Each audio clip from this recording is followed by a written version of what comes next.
Bruh.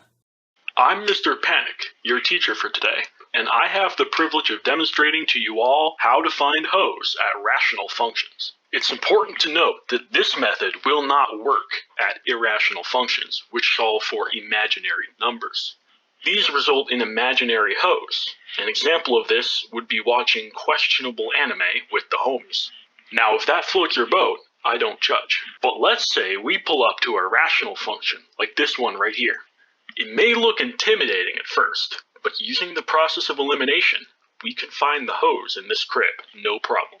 Each factor presented in the denominator of the function represents a person. The first step is to find out who is single and who isn't. To figure this out, we can look for any factors in the numerator that match a factor in the denominator. Anyone that this applies to could be safely assumed to be a hoe.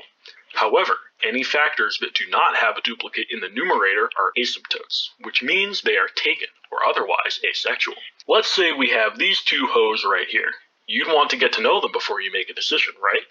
To do this, we'll need to solve for their genetic makeup on the function's graph. To find the X chromosome, simply use the number that makes the factor equal to 0. Finding the Y chromosome is a little more complicated. First, rewrite the function without the hoes. This means taking them out of both the numerator and the denominator. Plug each new number you got within the X chromosomes into the new function. The solutions should become the Y chromosomes. Now let's dive into what these numbers mean.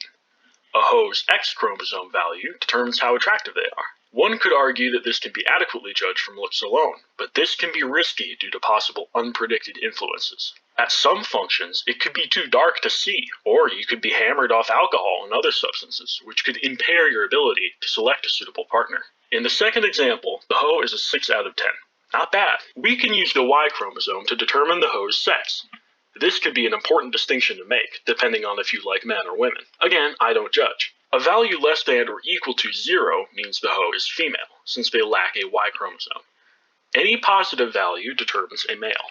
Now you know how to find hoes at a rational function. Whether or not you can successfully riz them up is another question, but I'll save that for another video. Thanks for watching.